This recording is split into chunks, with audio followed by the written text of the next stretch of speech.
Hello, and welcome to another episode of Releasing Your Inner Dragon. Today, we're going to have a conversation about how to connect the reader with a character and how to make the reader feel and experience what the character is experiencing. Before we get into that, my name is Marie Mullaney. I'm a fantasy author and a YouTuber with a world-building channel, and with me, as always, is my co-host, Drake. I'm Max Alexander Drake. Go by Drake. I'm an award-winning novelist. I teach writing all over the world, work in every medium, and I'm here to help. And if you like what we do here, please do hit the subscribe button down below, hit the thumbs up. If you're listening to us on podcast, add us to your favorites. Many podcast apps allow you to leave ratings and reviews and so on. We do read those. We do very much appreciate them. So please do go ahead and do that if you're finding value from these episodes. And we also take show suggestions, like the show we're doing right now was, another suggestion, because we kind of cover this. We try to, every time they keep saying more, we try to come up with different angles to come up, to go at this exact same thing. Because we get it. These are very, very complicated, very, very tough topics. So this show literally is sponsored by one of our listeners, because they're not really sponsored, but you get what I mean. So definitely fill in those comments, because we do read them. We do read comments, and if you do want to suggest anything, or if you want to send us 1,000 words for us to edit live, you can mail us at revealingyourinnerdragon@gmail.com. At the description, the email address is in our podcast description as well. Okay, so let's talk about attaching the reader to the character and making the reader feel what the character is feeling. Drake, I think this is an area of love for you. So, yeah, I mean, I even have, it's one of many of my Drakeisms. Connect the reader to the character and win the story. I mean, it's that simple. So, when I'm teaching this, I always say, look, my readers need to come into my story with nothing. My story is a roller coaster. I am the, owner of that ride. You are just the person sitting in the roller coaster car. So you come, stand in line. When it's your turn, you sit in the seat, you strap on the seatbelt, and then you're at my mercy. You can do nothing at that point. You can decide nothing. When I want you to go up, you're going to go up. When I want you to come down, you're going to come down. When I want you to do a loop-de-loop, you're going to do a loop-de-loop. And there's nothing you can do other than jump off the ride to change anything. And so that really, to me, is storytelling. My readers are affected by my writing for a very simple fact. I make them care about that character. I connect them to the character so that they want that character to succeed. In other words, they kind of imprint themselves on that character and kind of become that character. And then once you do that, then that means that the character's desires become the reader's desires, which means what the character loves becomes what the reader loves. What the character hates, the reader hates. And so to control, and it really is a form of manipulation. That really is what it is. I was just teaching this month's class, my local class that I give every month. This month was character creation and all of that. And I get into this thing about we really are manipulators. We're manipulating our readers' emotions. And that's a good thing. It's not, we're not doing it in an evil, conspiratorial way. We're actually doing it because that's what they come to us for. They come to us to be manipulated. In other words, when I want them to feel great, they're going to feel great. When I want them to feel terrible, they're going to feel terrible. When I want them to laugh, they're going to laugh. When I want them to be terrified, they're going to be terrified. How you do that is actually very simple in principle. It's harder in practice, but in principle, it's really easy. You just connect the reader to the character. You make the reader care about that character more than any other aspect that they're dealing with right now while they're reading your story. Let's explore that thought for a little bit, because I think the most key component is the hook of the reader into the character. So I put parts of Magic Fall onto Critique Circle to get like general people's reads on it. And I got an interesting critique on the first chapter that basically it read all through the chapter. It reads like the person is, they're like, but she's making such poor choices. Why is she doing this? Why isn't she doing what she's good at? Why, and they're fighting about the story all the way down to the bottom. And then they reach the bottom and they're like, yes, absolutely, I would turn the page. Right. Yeah. So my favorite story with that was in the first book of the Genesis saga. So the lion dude that I've talked about many times is on the wall behind me. This one person read chapter 1 and wrote me, and he's like, okay, you got to rewrite this chapter, like, because nothing happens in chapter 1. You just meet this massive lion dude in a cell, and he's like, oh my god, I cannot wait to see this thing fight. You need to rewrite this chapter and do it right here in chapter 1. It must happen. It must right. Rewrite everything. And then in the Beast's second chapter is a big fight scene. But it's also limited in scale because he fights a bunch of people for a long time, and I'm not going to write all that. I just write the last moment of the second to last fight, and then I write all of the last fight. And he writes back and he's like, oh my God, this was amazing. This is the best fight scene I've ever read, but you got to rewrite this. You got to put more in there, man. I need more of this. This is awesome. And I'm like, and he's like, I can't. And every time he's like, I can't wait to keep. And like, do you not understand why I'm not going to give you more now? Like this, what you're feeling is what I want you to feel. I'm manipulating you to want to keep reading. And that's really what it is. And just like what you were saying with Burry, when they get frustrated with them making those bad decisions, you're like, what? No, I like you. Don't do it. I mean, if you're a parent, darn good and well what that feels like, where you're like, what are you doing? Don't do that. I didn't raise you that. What the heck? And so, like, they really do, if you do your job as a writer and you connect them at that level, if they're angry that your character's making stupid decisions, or if they're, pining at, chomping the bit to get more of what the character can do and more, like, you've won. You literally have won. That reader is never going to put that book down. I mean, you could betray them and obviously mess up your job. Them the book, yeah. Yeah. But as long as you do your job, they're going to just follow you.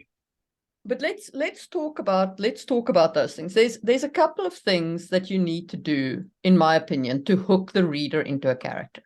And the opening thing is you have to know what your opening emotional hook into the character is going to be.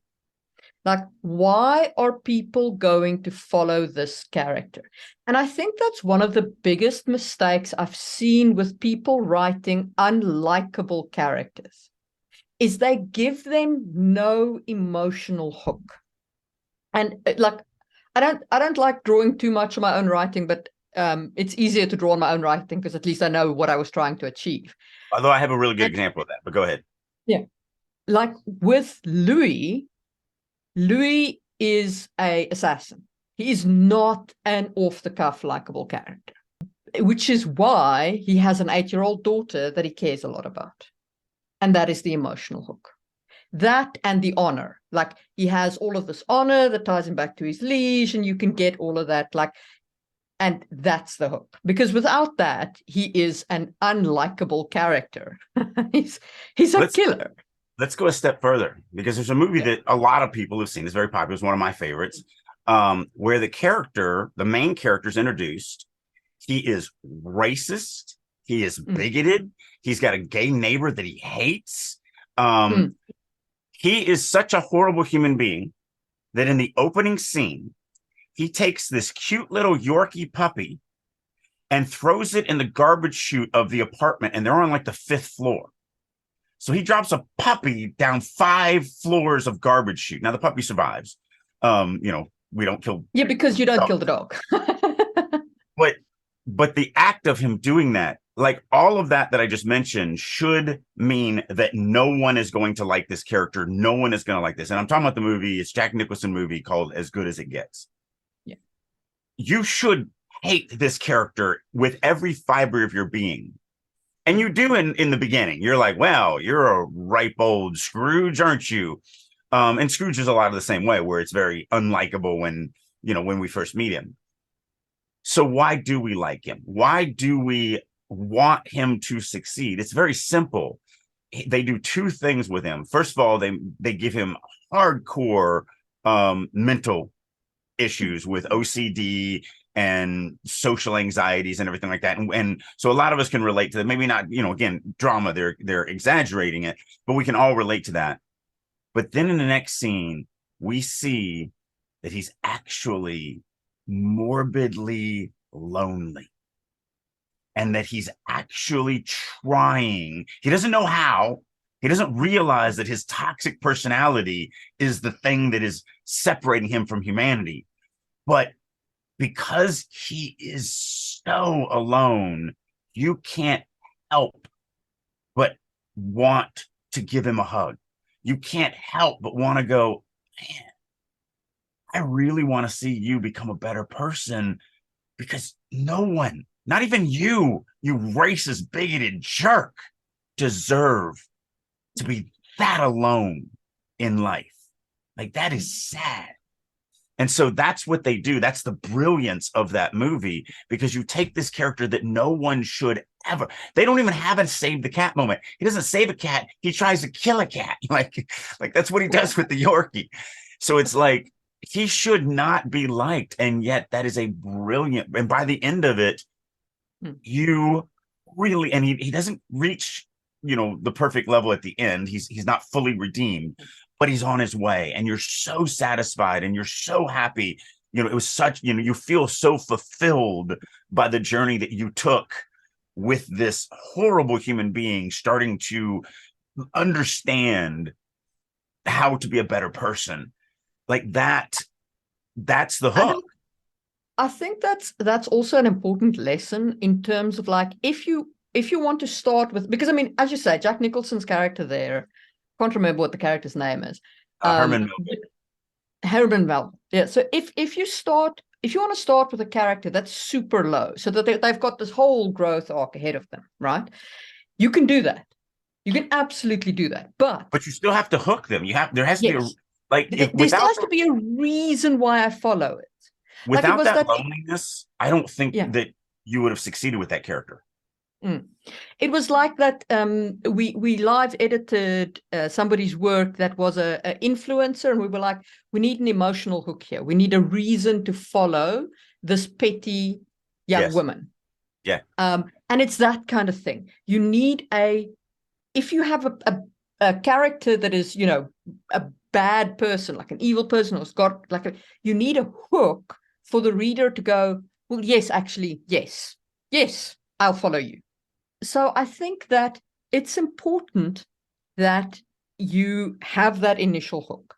When you're doing your character, when you're like deciding on your character's makeup, think about what makes you feel empathy for somebody else. It doesn't have to be something that somebody will necessarily like, but what will make you feel empathy for somebody making bad choices or things that could be seen as bad choices. And build at least one into your character to hook the reader in with, to get that initial thing. Because I mean, look at Magic Fall. I mean, the two main characters in Magic Fall, we have Burry, who is a little morally gray, but she's also in the lower echelon of society. She's struggling with finances and money and a sick sister and way too much responsibility for someone of her age, no parents, all this stuff. So all of those things are things that all of us can relate to. They're all humanizing things. And so they make you overlook or excuse some of her less heroic things. So I'm going to challenge you a little bit there, because you're saying she's morally gray, but she's never actually done anything morally gray. Right. I'm just generalizing. You're judging her on thoughts. You're saying thought crimes count. Certainly, because they do in books, because we're listening to those thoughts. And that is what we feel. I mean, the readers are going to feel whatever your character's thinking. They're going to feel like that's what their attitude is in doing. She is a little morally gray. She just is. she becomes the hero. I mean, she's morally gray, not because of she's a bad person, but because the situation she has no control over. She's literally just a victim of the life that has just slammed on her. If that makes you feel better. But I'm not trying to pick on your character. I just want to I use know that. this as an But example. I actually I just want to dive down a rabbit hole here, because yes, a character can think about doing something. But like I personally, when I'm the reader, I have thoughts of like, man, I wish I could just go gambling and make some money. Like, I'm not going to go to a casino and gamble away, you know, the bread money or whatever, because I know that that's stupid. But sometimes you have like those thoughts. Certainly. And that is a means to tie it back to the character. That doesn't make a character morally gray. Actions make a character morally gray. Right. Well, yes. And this is a difference in readership between the two of us, because if I'm reading a character and they're thinking about doing things, then even though it might be very implausible for me to do that. Like, I've never been in an argument with somebody and just like, man, I really wish I could just pull out a gun and shoot you in the face. Like, I would love to do. I've never thought, but I know people who do. I know people who's like, man, it's a good thing that I didn't have a gun there, because I don't know. I've had fantasies of blowing up a car on the highway. Okay, all right. Road rage is different because you're like, but but still, people, it still does show something, even though it's remote and not actually something you would do. It still shows something. So 100%. But here's the thing: like, I find it implausible that a character never has even a moment of temptation to do a bad thing. Certainly. Which is why I find Lyron almost implausible. Like, it's I don't see that as a real character. Well, but he does a lot of he's growing. Yes.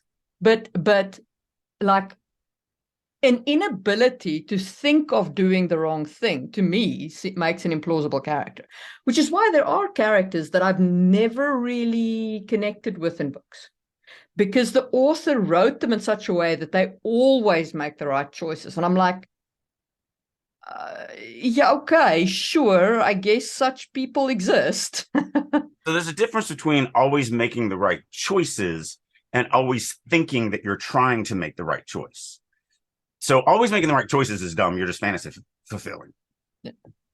But I do write characters that are really trying to do the right thing. And when they do act, they do think it's the right thing, but it usually ends up causing them problems or causing things that they didn't think about because of their inexperience or whatever, that really go bad. Even to the point of someone else's death because they did something thought was good, but ended up being, bad or whatever. So there is a difference there. And I don't think I do the first one where they just always make the right choice. I don't have any characters because I'm constantly kicking my characters in the teeth, based on their decisions. But anyway, that's not where I was going. Where I was trying to go was the topic we were having. So Burry, again, we can disagree on this or whatever, but to me, she's a little bit more morally gray. But because she's morally gray because of her circumstances, and at one time or another, we've all been in those situations. We've all been in that spot where it's like, we don't have enough money to cover all of these bills, or we don't have, this, that, or the other thing. So we understand what it's like to have that kind of pressure. Maybe it's in college and you're trying to get all these, end exams done or whatever it is that you're just overwhelmed on. We've all been there, because that's really what she is overwhelmed. So that's the hook, that's the thing that makes you, and that's why that person hooked to her and is like, no, don't make that decision. Come on, you're just going to cause more work for yourself, and you already got too much. And like, that's what that does. And then switching over to Lyron, he is, rich and prissy and pampered and all of that, but he's worried about what is he going to do with his life, and is he ever going to actually have a relationship with his father? And like, so there's all of those things that make us go, oh, I felt like that too, and I really want to see you succeed in these things. So that's where I was going with that. I wasn't trying to go down the whole what Burry actually is. But it brings up an interesting point, which is where I was going with it, which is my different take from your take on the two characters. Yeah. You get different readers. Different things will attract different readers. Like for me, Lyron wouldn't be why I'd follow Magic Four, which is not to say I don't like Lyron as a character. I think he's a great character, right? I think he talks to a lot of people, but he wouldn't be why I would follow Magic Four. I would follow Magic Four because I have never been, like, for me, being a good person is a choice. It is an active choice that I make. Like, I choose not to act on nasty impulses. Because that's what you do, right? You choose not to.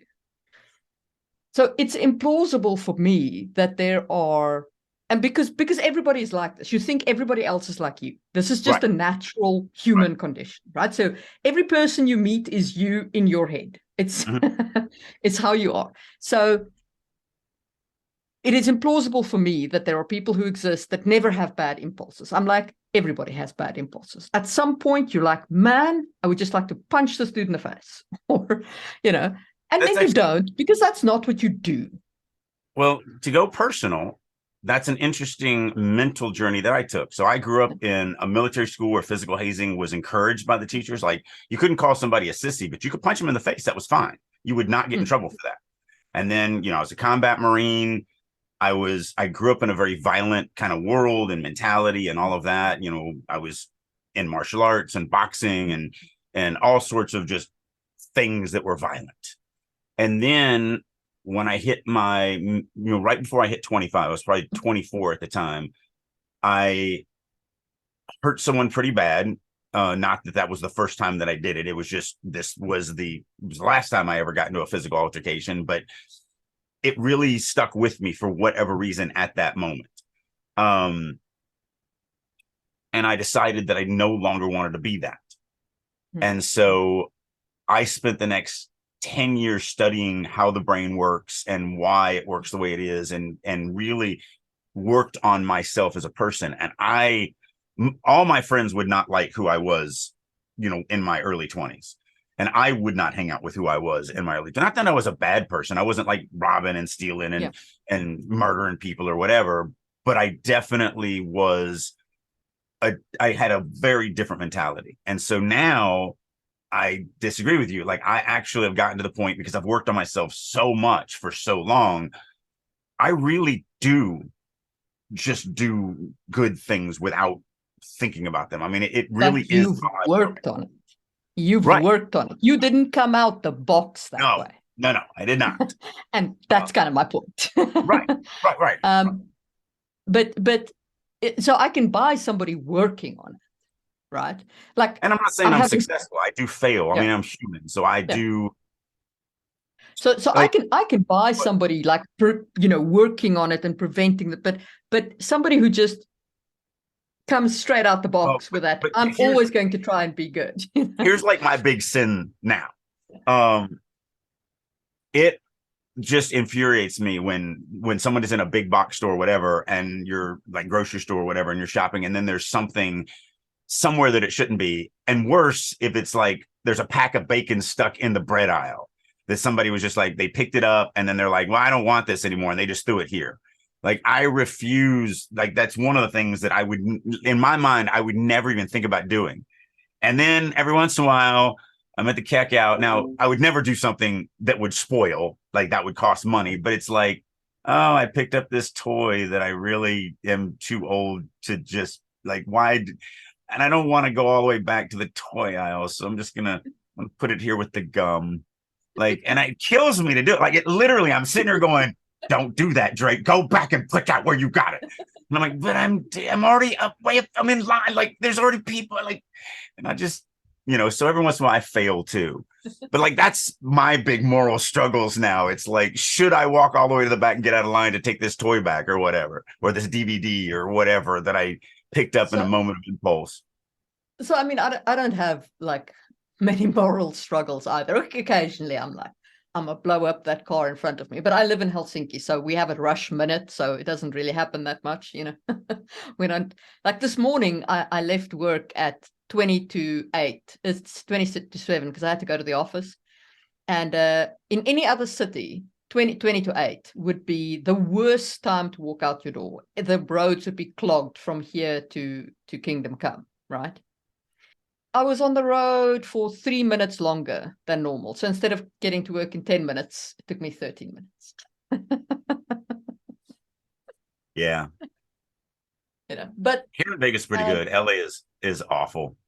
Yeah. I mean, be 3 blocks away and it'll take you an hour to drive there. You could have just walked it. Traffic is very in big cities. I mean, I've been in big cities, like well, like I said, Vegas is actually, unless there's a massive wreck that takes most of the highways out. They've done when we moved here, it wasn't like this, but now in 2023, getting around Vegas is actually pretty good. Unless and they're always doing construction, but unless they're doing road construction or whatever, then it becomes a nightmare. But anyway. So getting back to the characters, my point was more like it points to a difference in the type of reader you're going to attract. Right. Now, it's one of the reasons why important. It is one of the reasons why I like. Oh, sorry, go ahead. Multi-POV stories. Yep. We're both going the same direction. So if you tell a single POV story, okay, you must bear this in mind. You are only going to attract one of the types of reader, because they're going to perhaps not connect with a character because it's not a kind of character that they connect to. If you tell multi-POV stories, you have the opportunity to hook multiple readers. But you also have a pitfall in that you have to tell multiple, you have to actually then tell multiple stories, and they have to be different stories. You can't just tell the same story across 4 POVs. Somehow they have to magically tie in. Yes, and somehow they've got to connect to each other. But yeah, that is the beautiful thing when I'm on, when I went on tour after Genesis started dropping, and talking to fans, and they're like, oh my God, the Beast, which is, his name's Klain, but you don't find that out until a little later. So I've only been calling him the Beast when we've been talking here on the podcast. But Klain is my favorite character. I love everything about him. He's just like, and this other character I don't really care for that much, but he's all right. He's good enough to follow. And then other people are like, oh my God, Ardari is my favorite character in the entire world. I mean, the Beast is okay. He's kind of cool. I kind of like seeing where he's going, but man, everything, or Malant or Alith or Clyde is like everyone has, and it's always amazing to me that it's such a diverse, a diversity between the fan base where they have their favorite. And then, I can aggregate that information and go, oh, so Alith and Klain are on top. They have the most fans. Ardari is next. Clytus is probably next, and Malant's on the bottom, which makes sense because of what his job is in the story and what I'm using him for. Although he has his fans too. I mean, he's got people like, oh, I love Malant. Malant's my favorite character, blah, blah, blah. So it is interesting with that. But they all love the whole series story, everything. That's the other thing is if you're doing, and this is off the topic, but if you're doing multiple character stories, every story has to be as strong. The characters are different, but the story has to be as strong as each story. Because otherwise they'll get to that chapter and they'll skip it. So for the Wheel of Time fans out there, all of us know, especially in books 7, 8, and 9, which were his I need money for medical bills, which I don't fault him for. I mean, I just got over cancer too, and it was not cheap. You get to the Perrin stories in those, and you're just like, I could just skip. Because literally for 3 books, it's a dad in the driver's seat of a car just screaming at the kids in the back seat. I swear to God, I'll turn this car around. We'll go home right now. Like, that's it. That's the entire story for 3 novels is, I'll turn this car around. We'll just go home and not go to Disneyland. Like, that's just not enjoyable to read for 3 novels. Because that's all it was just kids fighting in the back seat. Here's the thing. I agree with you. Every story has to be as strong, but I'll go to Magic Fall again, because this was a conscious decision that I made when I started writing Lyron's story. I was like, Lyron, for me, is not as instantly a relatable character as Buri is. Not necessarily because of the good thought things, but because he is a rich kid. He's a top 1%, and that is not something that most of us are, obviously, otherwise they wouldn't be called the 1%. Right? So Math. he needs Math. he needs a stronger a stronger mystery than Buri does initially, because Buri's story is her opening story is about her running around the city trying to find a respirator. A lot of other things happen, but really, like that's her story. She's got a fetch quest. If you break these down into like RPG video games, she's got a fetch quest. And Laron started with a treasure chest that already has everything he needs. Yes, but Laron immediately encounters a mystery. Like he gets a mystery to solve. And that mystery, it ties back into Buri's story, but it also connects the reader more strongly to Lyron's storyline. In case they're struggling to connect with a 1% kid, they're like, oh, but there's a mystery. And that, I think, is also an important thing to bear in mind. Like both of them have strong character growth arcs, and that is important. The overall story for all the characters must be equally strong. Every character needs a character growth arc. Every character needs places they're going. In Lyron's defense, sure, he is in the 1% world, but he is a fish out of water in that world. He is not comfortable with it. And so it's not like he's a Draco Malfoy who is just like, I deserve to be here and you're a piece of garbage. Like, if we were writing, but I just want to make sure that no one was like, oh, so they're writing Draco Malfoy as this character. Like, no. Because I think he's relatable. I think he is, because I don't care about the money, and he doesn't care about the money either.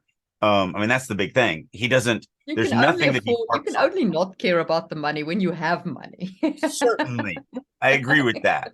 But he's not obsessed with it. He's not like, oh, how do I get more of this that I already have too much of? He'd care if he'd lost it. But he does, or at least his. No, he'd care if he lost it. Right. Like, like it's money is one of those things where you.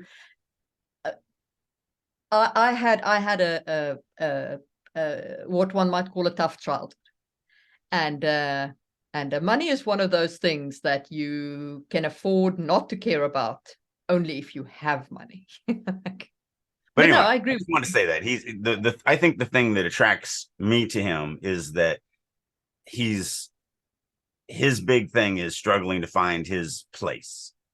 So, yes, he has the advantage of the extra wealth and the status and all of that. But the reality is that that's not what I relate to him. What I relate to him is he's really trying to figure out, what am I going to do with my life? And how am I going to fit into this? And why does my dad hate me so much? And, why can't, I look at all these other people that have normal families, and why can't I have something like that?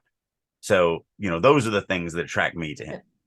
Yeah, 100%. But they're also, like, for me, it's not as strong as Buri's like in the situation, and then everything just gets worse. You know what I mean? Like, to me, that is a stronger pull-through hook, which means that Lyron needed a stronger initial arc to carry him through Act 1. Yeah, and the big difference between the two is Buri is not in control of anything, and Laron is choosing to go down the same path. So, Buri doesn't want to go down this path, and Laron is not just volunteering for it, he's secretly volunteering for it, because he's trying to, again, going back to his hook, his problems, he's trying to find his place in this world. He's trying to, build a relationship with his family, or, which is just as his dad.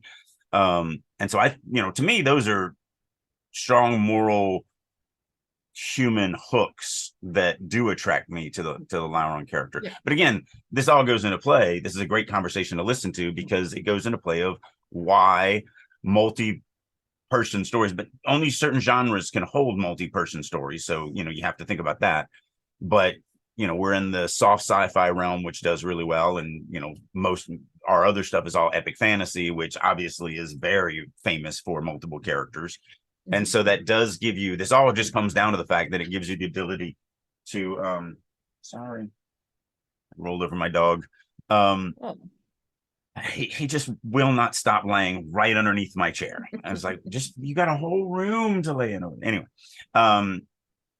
so it just comes down to understanding the mentality of readers. So although I really love the Burry character too, I don't feel like I have a difference between the two of them though.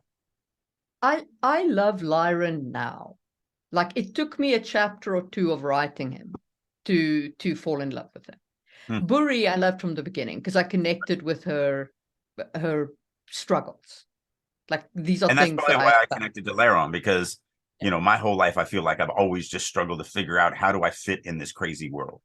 Even now to this day, I'm still like, feel like I'm on the outside looking in. So and again, that's the point. The point is that there are a massive amount of differences in readers. And so different people are going to gravitate to certain aspects of their story harder than they gravitate to others. But I mean, even in scenes, they're going to notice elements of a scene that they won't notice other elements for. And so that's why we do try to put in so many different elements in every scene, so that we can impact different people different ways. I do want to issue a warning here. One is, we've already spoken about the genre. So for example, if you're writing romance is not typically a good genre for multi-POV. No. Because romance is focused on women readers predominantly. I'm sure there are men who read romance, but it is not common. Your common readership, your bulk denominator is women. If men are going to read it, they're going to read erotica. Yeah, probably. Like, I don't want to say never. I don't know. You know, I've never met all the men in the world, but so I'm sure there are some male readers, but the bulk of your romance readers are women. The funny thing is, even gay male romance is usually female dominated in the readership. No, I know. That's what I'm saying. Like, women read romance and they don't really mind whether it is gay romance or straight romance. Even if they themselves are straight, they will read male gay romance. They're actually more likely to read male gay romance than female gay romance, which is also weird. So when you're writing for a genre specifically like that, you need to like stick to that genre's conventions, which is generally single person from the women's POV. It doesn't have to be in first person, but it's probably a single POV. Probably at most the two in the relationship, so you can give. Well, see, and that's where I do have a problem with. I actually think that weakens it, because I agree with you, but I see a lot of people do that. Yeah, I know, but it weakens the will they, won't they, because I'm in both heads, so I know what they're both thinking. So all of my romance, and again, it's been several years since I've written one of my romance novels, but I do have two that are fantastic, that are, you know, plotted and just need to be written. One of them's about half written, one's about a third written. But I find that just writing it from one POV leaves that air of, I don't really know what you're thinking. I don't really know what your motivations are. I don't really know if this is going to turn out the way I hope that it turns out, because of what I feel. And I don't like writing multiple. All of my romance has been single POV, and I like that. I tend to agree with you. I think I personally lean heavily towards, if you're writing romance, go for the single POV. Keep it to the one, like, keep the mystery of what the other person is thinking. The other thing is, if you're writing, for example, urban fantasy, especially detective style urban fantasy, the genre convention there is single person, first person. Like, because you are leaning heavily on that, film noir kind of perspective of, it was a dark and stormy night when she walked in through my door. And again, it's a bad idea to defy such key components of your genre. Like, defying some of the tropes of your genre, great, but not the core ones, because then you're not in the genre. Then you're just pissing your readers off. Yep. So So, and then the third thing that I want to mention is in epic fantasy or in any other genre, adventure fantasy, whatever you're writing in that supports multi-POV, don't take it too far. Because here's another thing that I've seen. I was critiquing somebody's work, and I'd gotten to chapter 6 of the first book, and every chapter was from a different POV, and one of them had 2 POVs in the chapter. And I was just like, I'm done. I'm out of effort and love to give. My heart is spread too thin. I no longer care about anyone. So yeah, depending on how it's done. I mean, Genesis book 1 starts with 5 POVs, and no one has ever, because again, every single opening chapter is. I mean, the one thing that I love about the fans talking about the Genesis is they always go, they get to the end of the chapter, every one of my chapters in is in a hook, and they're like, oh, I'm just going to skip to find out what happens to this character next. But then they look at the chapter of the next one, and they're like, but I also felt that way when I ended this character's last chapter. So let me read this chapter. And then they get to it and they want to skip. So every chapter I make them want to skip to find out. But the next chapter is also a chapter that they wanted to skip to. So again, as long as you're not writing 3 novels of, kids fighting in the back seat as the dad's driving, then everyone is strong and everyone matters and all of that. Yeah, 5 is the outer limits of what I will tolerate. See, I want to take it a bit further. The realm has 8 POV characters. Yeah. And one thing that I have done to try and mitigate this, and again, anytime you're doing things that have never been done before, you're taking a risk. You don't know if it's going to work. So far, it's worked with my beta team, and everybody's really happy with it. But we'll see once it starts getting out there. But what I did was, so the saga is this big chaos war destroying thing. Each of the 8 characters has a trilogy, basically, that are they're all happening simultaneously in the same world. But instead of introducing you to character A and then character B and then character C and then, all 8 characters, and then, with a chapter of each, and then coming back to their stories with a chapter of each and coming back to their stories with a chapter of each, just like I did in Genesis, I actually created a novella story that is their life, but it's their life before their trilogy starts. So, and some of them in that novella is kind of the catalyst that starts the trilogy, but really it's a moment of time right before the real story starts. And they're all about 20 to 25,000 words long, and they're complete by themselves, standalone. So I think the nice thing about it is you're going to get an entire 25,000 word story with this one character by themselves. You get to learn them, know them, fall in love with them, care about them, and everything like that. And you get to see them, each one of them are complete. So it has a start, a middle, and an end. That story is over. Yes, you're going to take things with it because you're going to learn the character in the world. But the risk is, so like I'm running 3 characters. My story is the opening character, so it's Latimus, and he's an elf, and it's his first story. There's only 6 novellas, because each novel is only about 150,000 words, so you get his novella first, then you get 5 other characters' novellas in book 1. And then in book 2, you get 3 other novellas for the entire first half of the second book, which means you don't get Latimus again until the second 50% of the second novel. And that's a huge risk that I'm taking. I don't know if this is going to work. But again, that's what we do as artists. We think about things, we think about problems, we decide how we might handle it. We talk to other people about it. We get some feedback from people that we trust.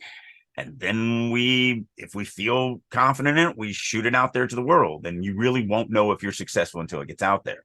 So we'll see next year when this starts coming out, if this is made, if it does what I think it's going to do. And I think it's going to work really, really well. So, I mean, I haven't actually beta read the ROM. I'm hoping I will sometime. But we're still just not ready. It's still, it's so massive. We will start marketing it in August, and we're going to do a 12-month marketing package. So we got a bunch of stuff coming out, a bunch of information about it, a bunch of marketing material, all videos and all this other stuff behind the scenes and all this. But the reason why I haven't started beta even yet, this is tough. I mean, this is freaking insanely massive. So as I say, I obviously haven't like read it yet, so I can't really like comment on whether it will work or not. But I know, for example, that even like I love Game of Thrones. I love George R.R. Martin's work. But it got to the point where I was like, I could just skip this chapter. I don't really care. Right, yeah, like you and Karen. Like I could just go, actually, I don't care. The story was not as strong. Yeah, and it's not even that the character wasn't as well written or whatever the case may be. It's just that I care about 4 of the characters. Right. And then my capacity to love characters has now kind of faded. So be aware of that when doing multi-POV stories. You think that the reader wants it from everybody's perspective.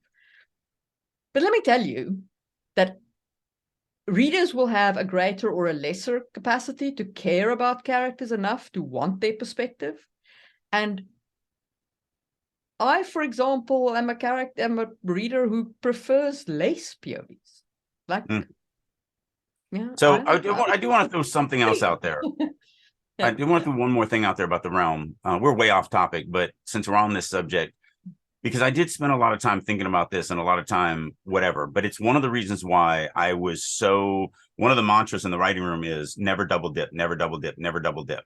So even though there's 8 POV characters, there are 8 completely different stories. Even though they're all set in the same world, they all have the same feel, they, as far as writing style and all that. But there's a political story. There is a religious story. There is a redemption story. There is a comedy story. There's an Alice in Wonderland story. There is a slave story. And then the last 2 are mutually exclusive prophecy stories, where both of them kind of are dealing with the same prophecy, but the outcomes, if one wins, the other horribly loses. So, those are kind of intertwined and tied together, and they're kind of the center pillar that ties the whole thing together. And then they are obviously the chaos war that happens at the end. So because of that, that's another thing that I added in to make you, so like Game of Thrones, they're all really the same story. They're all really about backstabbing and political and no. Why would you say no? Okay, so they're all dark. They're all about death. They're all about pain. They're all about no. They're very different. They're very different stories. So Sansa's story is a growth story from her as like I'm not talking about their theme. I'm talking about just what happens in them. She's still dealing with the political stuff. She's still dealing with the downfall of her family. Arya doesn't deal with any of the political stories. Arya's is a fighty, runny story with like training and assassins and all kinds of stuff like that. She's still pretty much dealing with the fallout. John's story is about like an adventure story of fighting the zombies up at the wall. Rob's story is a war story. Caitlyn's story is about vengeance and becoming a zombie. And they're very different stories.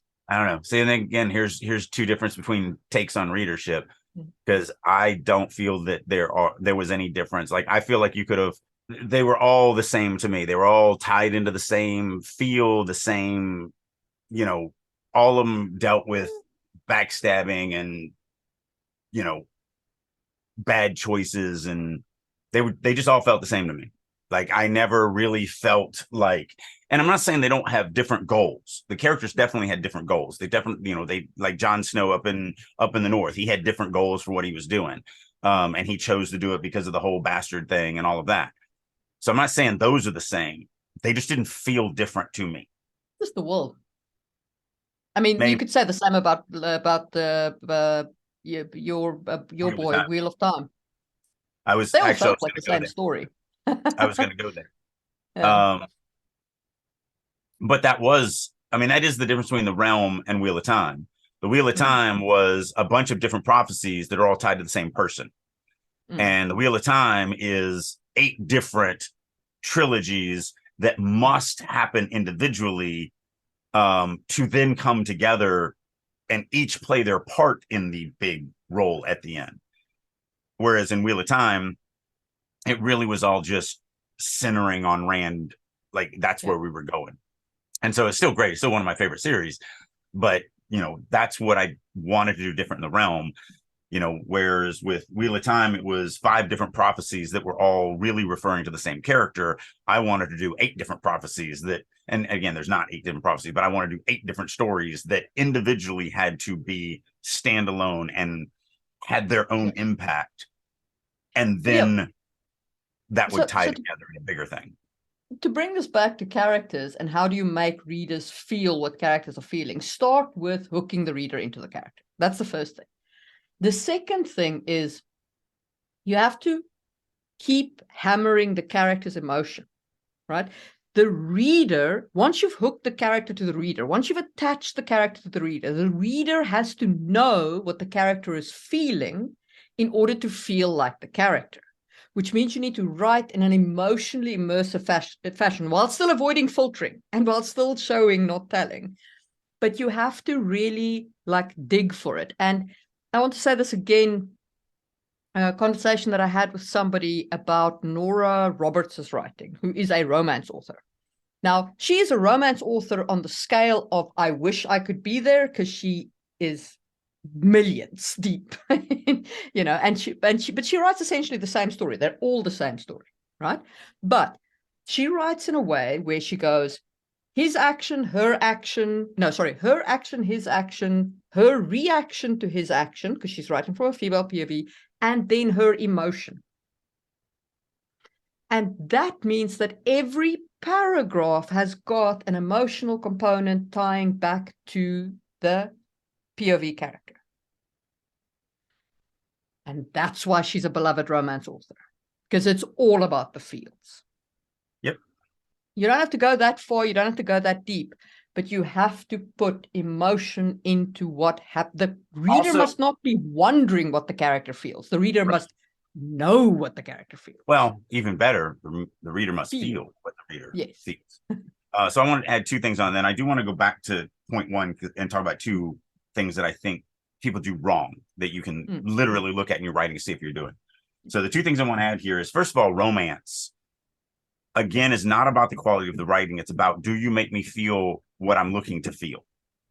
So it can be very repetitive and very stiff and very organized as far as this way.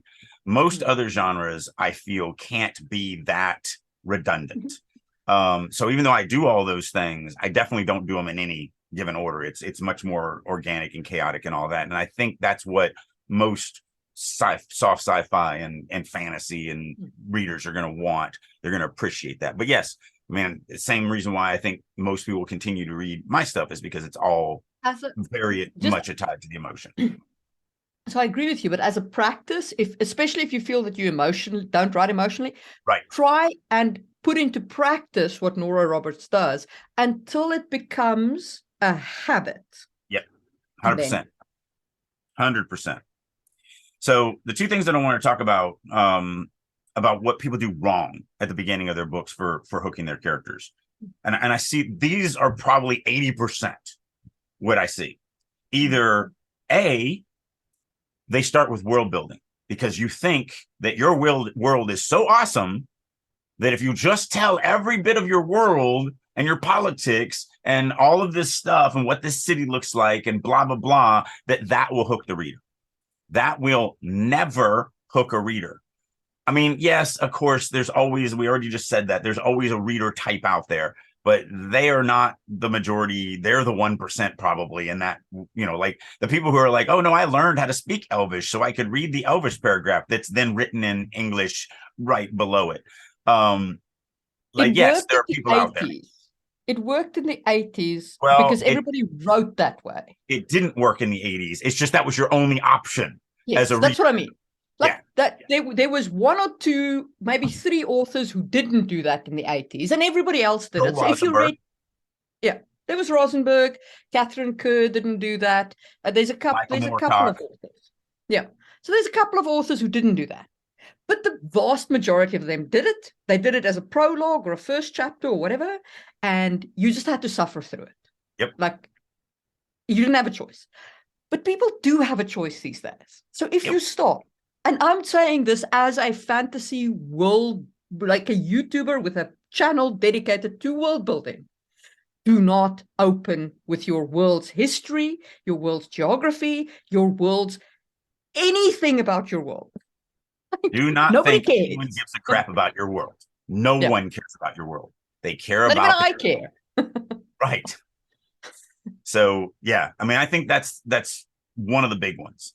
And then the other one is they start in a very awkward way and they try to introduce what the character is afraid of losing or what the character has already lost without connecting me. In other words, the big one is the dream, because this has been a few years, but one of my writers opened this dream where the dream was about the wife and child getting caught in a house while it was on fire and he couldn't do anything about it. And I'm like, this is a horrible opening. He's like, why? You know exactly what the character's afraid of. I'm like, yeah, but I don't give a crap about the character. And I definitely don't give a crap about his dream wife and dream child. Like, I don't care. So you missed the point. Yes, we do need to know what the character fears losing, but only after I care about that character. So therefore, I will then care about what the character loses. Like, you have to do this. I mean, it's just paramount. You have to connect the character to the reader, period, right out of the gate, right up front. There's nothing else you need to think about. There's nothing else you need to do. You need to connect the reader to the character.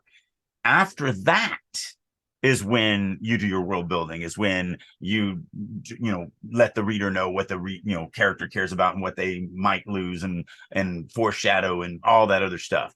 But without connecting them to the character first, you're making a huge mistake. And so those are the two things that I think are the two biggest mistakes that writers make.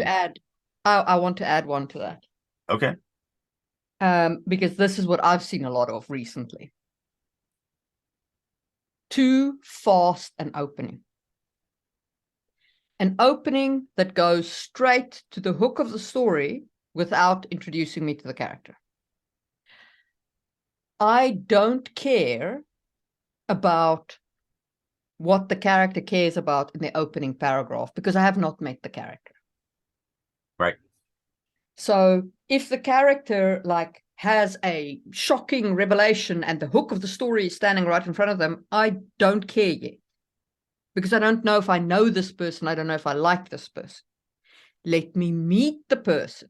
Take at least a couple of paragraphs to introduce me to the character before you hit me with the introduction. And for the love of tiny chickens, if you flashback after watching this podcast, I will strangle you. I will find you. There's those dark thoughts. Yeah. Because, man, the amount of time, like your backstory is this whole huge heap of things you can draw from at critical elements to dribble into the story and keep the reader going, oh, that's interesting. I wonder why. Yeah. Instead, what you do is you dump it all either as an actual flashback in italics or in past perfect tense with a whole bunch of hats, like you drop it right here on my lap in the first chapter or the second chapter, and you're like, this is how I know this person. I'm like, I don't care. Yeah. I don't care. The funny thing is, the thing that you brought up about starting too fast, for 20 years, it has been my huge fight with the industry. Now, the industry has changed so much, I don't even recognize it anymore, and I don't want anything to do with it, which is why I'm going full independent indie press, but I've got the fan base to support it, and I just don't even care anymore. But for 20 years, that was my biggest fight, was them going, you got to start this faster. You can't just take time to let the readers get to know the characters. Just jump right into it. And I've told the story about Patrick LaBruto wanting me to start, the first Genesis book right in the fight scene. But that's just one example of many, many, many fights that I've had, that people, the industry. But I know I'm right because the fans love the story. So if the readers are digging what I'm doing and the industry is like, do it faster, they're wrong. And so it's a fight that I've fought for my entire career. I think if I think about the 80s fantasy, which I've read most of, if I think back of it, I think that the industry, in course correcting away from don't start with world building, also course corrected away from character development, taking time to set up the everyman. Because if I think of like Anne McCaffrey's, the very first book of Anne McCaffrey that I read, leaving aside the prologue, which was all freaking world building, leave all that aside, the first book that I read opened with Lissa scrubbing a hearth clean and like worrying about, is she going to get her chores done kind of thing, and kind of in a very bad situation. And it connected me to the character of Lissa, like right there. But it wouldn't have, if that hadn't been the setup. And then, of course, there's a whole lot of other things that happen and so on. But she spends a chapter introducing me to this person. And that's the thing. Like I said, I didn't even think about that being one of the big issues. But when you said that, I was like, oh my goodness. I mean, literally for 20 years, I fought that with every project that I've ever pitched to the industry. It's always been, no, you got to start this faster than this. You've got to just, what's the story about? Jump right into that. And I'm like, no, it's about connecting them to the character. They got to care about the character. And I've always felt that way, from the very beginning of my career. So I do think that the industry course corrected too far. They dumped the world building and the everyman moment kind of thing. But I also think that there's another problem with that approach of like start with the action, set the hook, etc. If your hook is a fast-paced action hook and you're setting this tone up here, and then you try and establish the everyman moment for me, now you started me here and then dropped me. Yep. So you start at a peak and then everything falls flat in the rest of the chapter. Yep. And that is also a big problem. A little bit more flat with a little bit of break, and then getting more and more tension as we're going through. Yeah. Exactly. I feel the same way. That's also why I don't plateau, because it's all, once I start going up, for me, it's a roller coaster ride. So it's take them as high as I possibly can and make them feel as good as I can, and then drop them and make them feel as horrible as I can. And then, because as I always say, if your roller coaster does this, and I'm taking my hand and just kind of doing, a 6-inch kind of thing. Yeah. And that means you have a 6-inch peak between the valley and the peak. Whereas if you tell the same story, but you over dramatize, you really crank up the drama and you take it all the way up to 11 and all the way down to -11 and all the way up to 11 and all the way down to -11, that gives you a 22-point spread between there. And that is a huge emotional journey that your readers get to take, as opposed to just going from a 3 to a -3 to a 3 to a -3 to a 3 to a -3. And then, like I said, the plateau comes into, well, they'll take it up to a 7. And they're like, well, I just took them to a 7. I need to give them a break. So I'm going to take it to 0 for the next chapter or 2. And I'm like, nope. I'm either on my way to 11 or I'm on my way to -11. There is no rest period here. We're going all out. And that's why I always say, screw my readers. I'm going to grab them by the nose hairs and just drag them through the story, because nobody's going to fight you when you have their nose hairs. They're going to be like, oh, I'm coming. Don't pull any harder. So I think those are good. Like if I were to summarize our setup for this chapter or for this podcast, I'd say like you have to have your initial emotional hook into the character. You have to. There has got to be, even if it's an evil character, even if it's a bad type of person, you have to have something for the reader to connect to. Use multi-POVs for what they're good for. Don't go too far. Don't have like 50 POVs. We'll see if 8 is too many. We'll see if I Yeah. completely fail with this series, or I mean, so far everyone's chomping the bits. It's very exciting, but Yeah. we'll see. And then I will say 8 is still less POVs than Game of Thrones or Wheel of Time. yeah, so I mean, you know, like, but I would, especially in the first book, I would be cautious. I would be cautious, personally. Yeah. But then, I mean, I opened my first book with a single POV and wrote the entire thing from Louis' perspective. So Yeah, Genesis goes from 5 to 8 in the second book. So I went from 1 to 3, and I then up to 4 in book 3. I'm very parsimonious with my POVs. But so do think about multi POVs, do think about them in terms of your genre, and then write with emotion. If you're not good at writing with emotion, try and write some writer's exercises using that Nora Roberts formula and work the emotion. And don't forget about the emotional thesaurus, like getting those and physical. to shamelessly self-promote, in July, the 3rd book of the Drake's Brutal Writing Advice series is coming out, and it's the ultimate guide to being a showy, immersive writer. So it is 80 to 100,000 words when it's said and done, of just how to write really in-depth, showy, immersive writing. So very excited about that. And it's turning out really, really good. There you go. There will be another book for you to consume from Drake.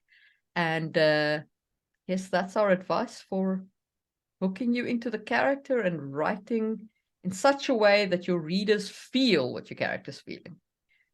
And we will see you soon for another one. Bye.